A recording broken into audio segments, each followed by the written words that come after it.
नमस्कार, हम छत्तीसगढ़ देख रहे हैं आप और मैं हूं आपके साथ अवंतिका श्रीवास्तव। रुक करेंगे छत्तीसगढ़ की बड़ी खबरों का और सबसे पहले रायपुर से बड़ी जानकारी। आज सीएम भूपेश बघेल दिल्ली दौरे पर जा रहे हैं। आज प्रधानमंत्री नरेंद्र मोदी से सीएम मुलाकात करेंगे। आज शाम 4 बजे ये मुलाकात हो सकती है। कई मुद्दों को लेकर पीएम से चर्चा करेंगे और खास बात यह कि कल प्रधानमंत्री नरेंद्र मोदी की मां हीराबा का निधन भी हुआ है। उसके बाद से ये जानकारी सामने आ रही थी कि सीएम भूपेश बघेल संभवतः पीएम से मुलाकात कर सकते हैं। तो अब देखिए शेड्यूल जारी हो चुका है।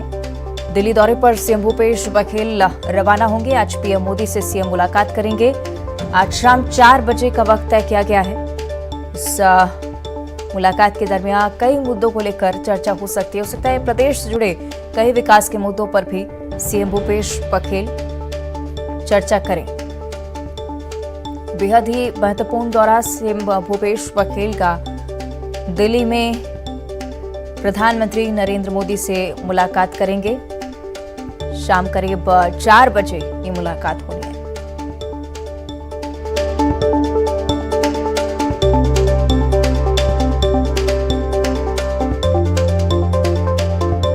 आपको बता दें कि प्रधानमंत्री नरेंद्र मोदी की मां हीराबा का कल निधन हो गया था और उस वजह से माना जा रहा था कि सीएम भूपेश बघेल जल्द ही प्रधानमंत्री नरेंद्र मोदी से मुलाकात करने पहुंच सकते हैं। आज शाम 4 बजे का वक्त तय किया गया है। प्रधानमंत्री और सीएम भूपेश बघेल के बीच मुलाकात होगी। हो सकता है कि प्रदेश के कई विकास कार्यों को लेकर भी चर्चा हो। कई मुद्दों को लेकर, कई प्रमुख विषयों को लेकर प्रधानमंत्री से चर्चा कर सकते हैं सीएम भूपेश बघेल।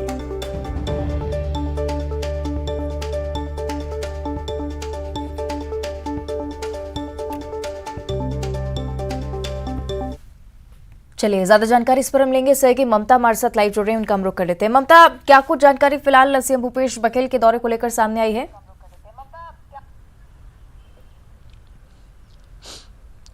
देखिए, मुख्यमंत्री भूपेश बघेल दिल्ली के दौरे पर हैं और जो है वो कई वरिष्ठ नेताओं से वहाँ पर मुलाकात करेंगे। एआईसीसी के जो लीडर्स हैं उनसे मुलाकात करेंगे और उसके साथ ही आज जो है वो 4:30 बजे संभवतः वो प्रधानमंत्री नरेंद्र मोदी से भी मुलाकात करेंगे। प्रधानमंत्री को मातृशोक हुआ है, वो मिलेंगे उनसे और 4:30 बजे जो है उनके मुलाकात का कार्यक्रम है। कल मुख्यमंत्री भूपेश बघेल बेमेतरा के दौरे पर थे और उसके बाद में लौटने के बाद वहीं से वो दिल्ली रवाना हो गए। दिल्ली में ये कहा जा रहा है कि एआईसीसी के कई लीडर से उनकी मुलाकात होगी और उसके बाद में प्रधानमंत्री नरेंद्र मोदी से मुलाकात का उन्होंने समय मांगा हुआ है। करीबन 4:30 बजे जो है वो मुलाकात की संभावना जो है वो जताई जा रही है और ऐसा समय में जब पूरा देश जो है वो उन्हें सांत्वना दे रहा है प्रधानमंत्री को, मुख्यमंत्री भूपेश बघेल भी मुलाकात करेंगे। जी ठीक है, यानी कि बेहद ही महत्वपूर्ण उनकी मुलाकात होने जा रही है। हालांकि देखना होगा कौन सी बड़ी बातें सामने आती है। शुक्रिया आपका फिलहाल ममता इस पूरी जानकारी के लिए।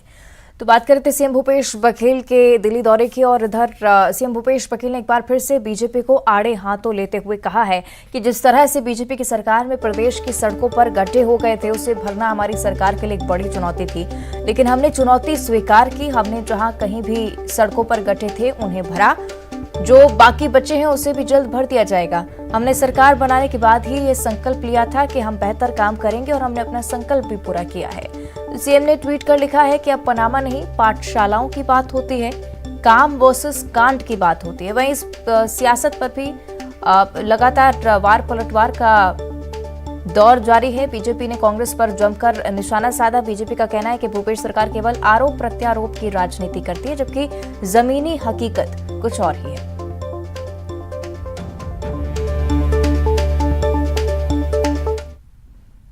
वहीं सीएम भूपेश बघेल के ट्वीट पर पूर्व सीएम रमन सिंह का बयान सामने आया है। रमन सिंह ने कहा है कि पनामा की चर्चा करनी चाहिए, पाठशाला की चर्चा करें। चर्चा करने से सीएम को किसने रोका है?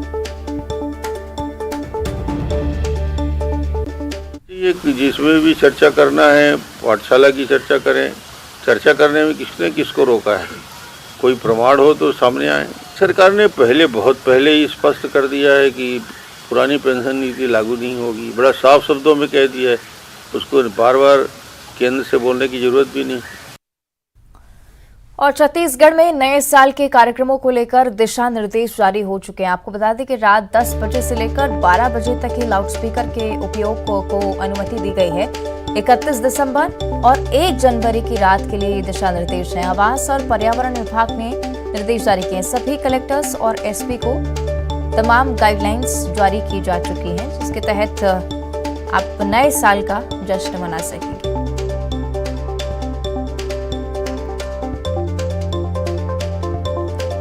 नए साल के कार्यक्रमों को लेकर पहले से ही सख्ती बरती जा रही है। रात 10 बजे से लेकर 12 बजे तक ही लाउडस्पीकर का उपयोग होगा।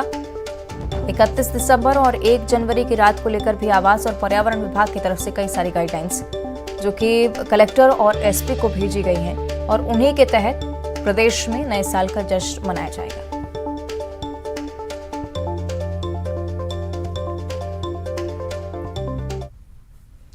और अब कोरबा से बड़ी खबर है। नील कुसुम हत्याकांड मामले पर एक बड़ी जानकारी सामने आई है। हत्या के 7 दिन बाद भी पुलिस के हाथ खाली हैं। पुलिस की 4 टीमें जांच कर रही हैं। सीएसईबी चौकी क्षेत्र के पंप हाउस कॉलोनी की ये पूरी घटना थी। घर में खून से लथपथ युवती की लाश मिली थी और उसको लेकर अभी तक पुलिस के पास कोई पुख्ता सबूत नहीं है, कोई पुख्ता जानकारी नहीं है। नील कुसुम हत्याकांड का ये मामला, जिसको लेकर पुलिस की 4 टीमें लगातार जांच कर रही हैं, लेकिन अभी तक पुलिस के हाथ खाली।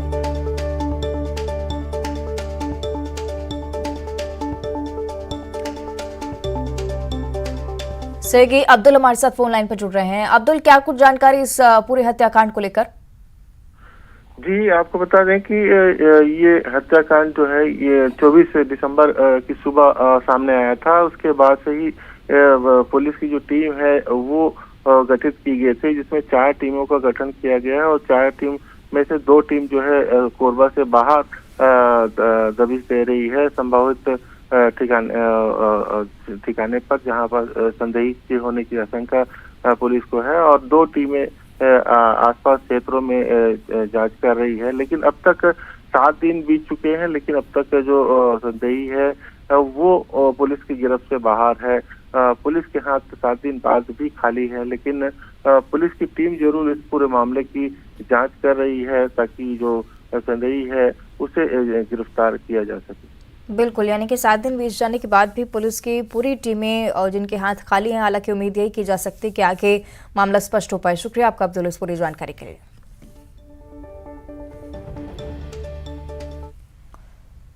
आगे बढ़ते हैं। जांजगीर चांपा से बड़ी खबर है। बाइक चोर गिरोह का खुलासा हुआ है। आपको बता दें कि 4 लोग उड़ीसा से गिरफ्तार किए गए हैं। पुलिस ने चोरी की 7 बाइक जब्त की हैं। बाइक चोरी कर उड़ीसा में आरोपी बेचते थे। कोतवाली पुलिस ने इन तमाम आरोपियों को गिरफ्तार कर लिया है। तो कोरबा से जानकारी। नील कुसुम हत्याकांड मामले पर, माफ कीजिएगा, जांजगीर चांपा से खबर है। बाइक चोर गिरोह का खुलासा हुआ है। 4 लोग उड़ीसा से गिरफ्तार हुए हैं और चोरी की 7 बाइक भी जब्त की जा चुकी हैं। बाइक चोरी कर उड़ीसा में आरोपी बेचा करते थे। कोतवाली पुलिस ने पूरा खुलासा किया है और बड़ी बात यह कि 4 लोग अब पुलिस गिरफ्त में हैं।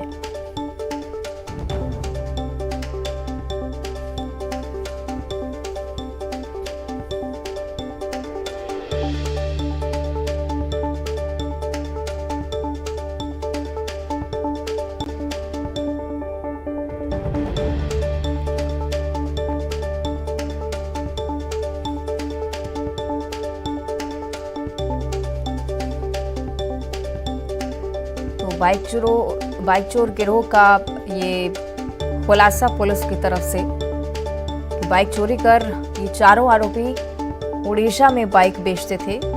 चोरी की 7 बाइकें जब्त हुई हैं, साथ ही साथ 4 आरोपी भी गिरफ्तार हुए हैं। कोतवाली पुलिस ने इस पूरे मामले की तफ्तीश की और उसके बाद ये बड़ा खुलासा इस मामले में।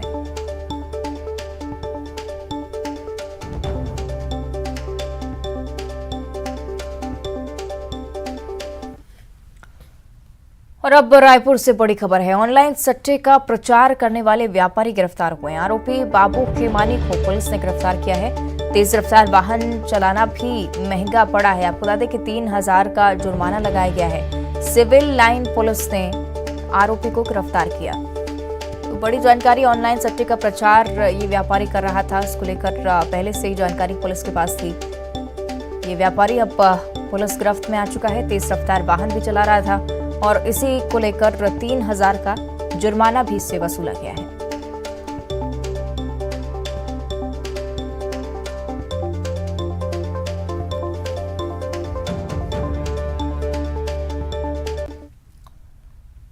और अब जांजगीर चांपा से अगली बड़ी खबर है। टूंढी के नाम पर महिला से मारपीट की गई है। आपको बता दें कि मारपीट के आरोप में 4 महिलाएं गिरफ्तार हुई हैं। बलौदा के ग्राम बिरगहनी का ये मामला। बलौदा पुलिस ने इन 4 महिलाओं को गिरफ्तार किया है। आपको बता दें कि टूंढी प्रथा के चलते मारपीट एक महिला से हुई और ये 4 महिलाएं इस पूरे मामले में गिरफ्तार की गई हैं।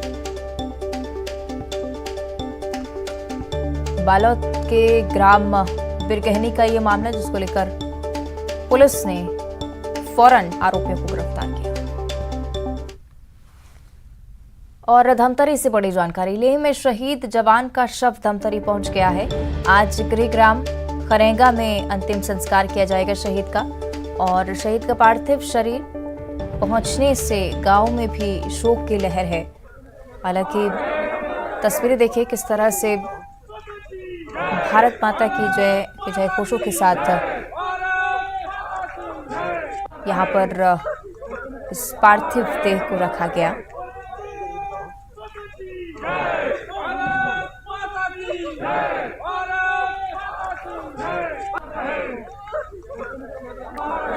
तो लेह में ये जवान शहीद हुआ और पार्थिव देह आज धमतरी में रखी जाएगी। साथ ही साथ अंतिम संस्कार आज शहीद का होगा।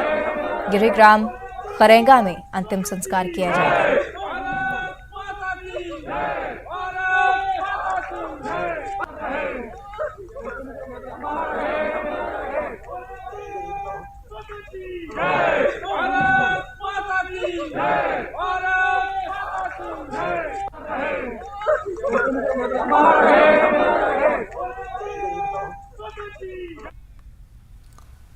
और अब राजनांदगांव से बड़ी खबर है। प्रधान पाठक को पुलिस ने गिरफ्तार किया है। स्कूली छात्राओं से छेड़छाड़ का आरोप इस प्रधान पाठक पर।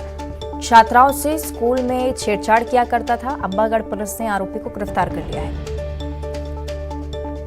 तो राजनांदगांव से जानकारी, जहां पर प्रधान पाठक को पुलिस ने गिरफ्तार किया है। स्कूली छात्राओं से छेड़छाड़ का गंभीर आरोप है।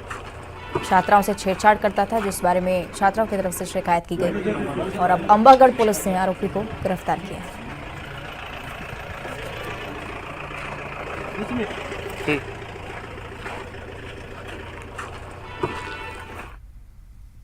और बिलासपुर पुलिस ने पीएससीएल चिटफंड कंपनी के डायरेक्टर को कबीरधाम से गिरफ्तार कर लिया है। कबीरधाम जेल से जमानत पर बाहर आने के बाद रतनपुर पुलिस ने उसे गिरफ्तार किया है। इस चिटफंड कंपनी ने कई ग्रामीणों को दोगुना रकम करने का झांसा देकर 4 करोड़ से अधिक की धोखाधड़ी की थी और उसके बाद कंपनी के कर्ता धर्ता गायब हो गए थे।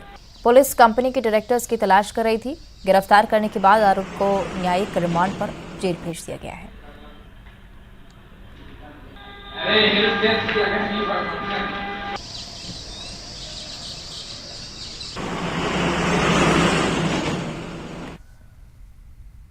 और अब खबर गरियाबंद से, जहां छुरा गांव के फुलकर्रा गांव का रहने वाला एक परिवार सामाजिक बहिष्कार का दंश झेल रहा है। दरअसल रामकुमार कंवर ने समाज की ही एक विधवा महिला से विधिवत समाज के बीच शादी की थी।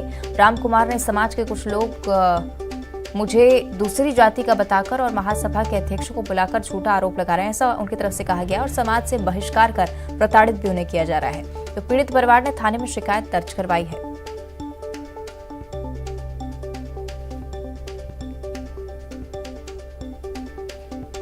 सभा के द्वारा सामाजिक रीति रिवाज से शादी करवाया गया। उसके बाद हमारे गांव के कुछ लोग अलग सर्कल बना करके मुझे गाड़ा जाति बोल करके मेरा विरोध कर रहे हैं, मेरे को बहिष्कार कर रहे हैं। जब से यह करे तब से कंवर समाज में हमला गाड़ा कहा थे, वह कर दे एकदम पूरा जीना हराम कर दे। उन्होंने 5 महासभा को बुला करके मिथ्या आरोप लगा करके लड़के राम कुमार को गाड़ा अंतर जाति कह करके हमारे कुसुम्बोड़ा महासभा को रोटी बेटी से वंचित कर दिया गया है और हम लोग भी आज प्रताड़ित हैं उनके नाम से। इधर सरगुजा जिला प्रशासन और पुलिस की संयुक्त टीम ने बंधक बने 19 मजदूरों को मुक्त करवा लिया है। महाराष्ट्र के पट्टी जिले से सभी मजदूरों को वापस सरगुजा लेकर पहुंचे हैं। साथ ही यहां पहुंचते मजदूरों के चेहरे पर खुशी भी साफ तौर पर देखने को मिली है। परिजनों ने भी राहत की सांस ली है। वहीं मजदूरों को लालच देकर ले जाने वाले पर कार्रवाई की मांग भी की जा रही है। सीतापुर ब्लॉक के नखना बटई केला के 19 मजदूरों को अधिक मजदूरी का लालच देकर महाराष्ट्र ले जाया गया था और वहां पर उन्हें बंधक बना लिया गया था।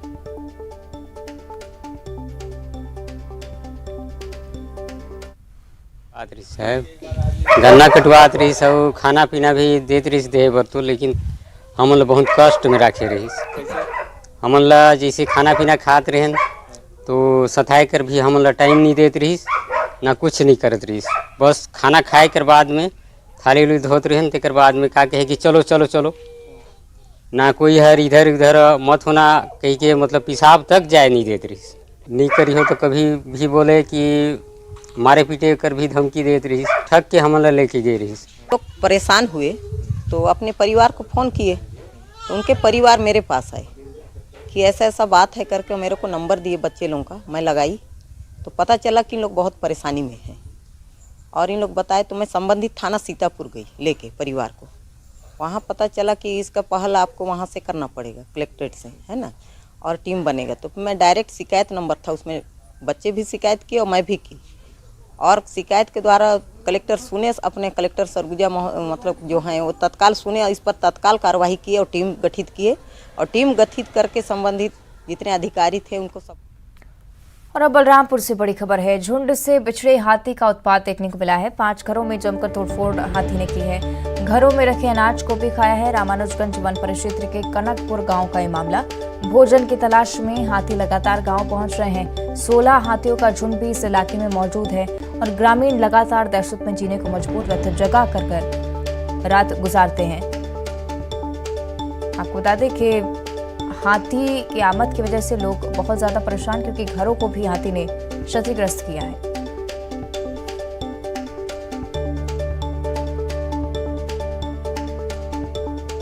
तो बलरामपुर की तस्वीर है जहां झुंड से बिछड़े हाथी ने जमकर उत्पात मचाया।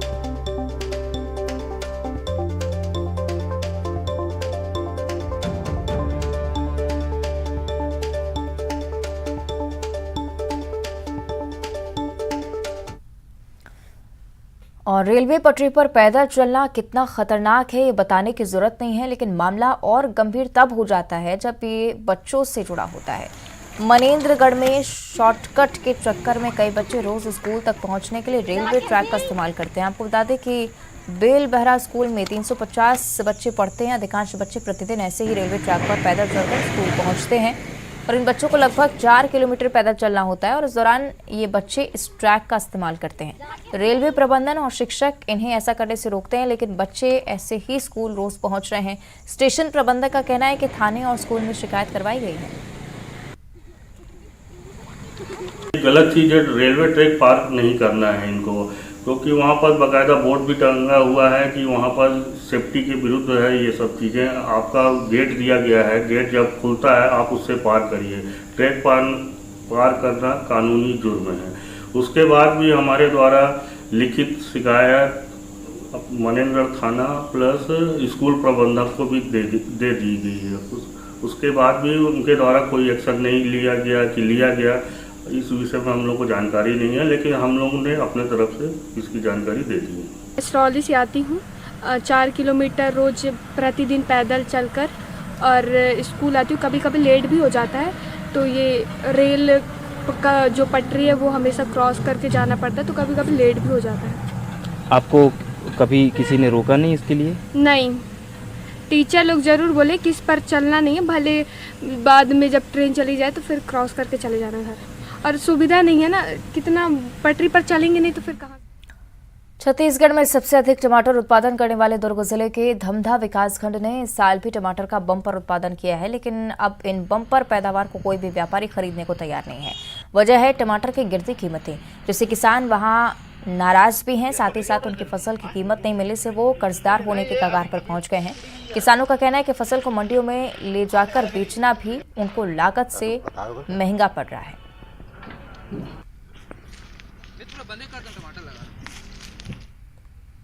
और बस्तर में पहली बार विदेशी प्रजाति की फूलगोभी ने बस्तर के बाजार में प्रवेश किया है। कोंडागांव से प्रतिदिन 1 क्विंटल हरे, पीले और बैंगनी रंग के गोभी की जगदलपुर शहर में खपत हो रही है।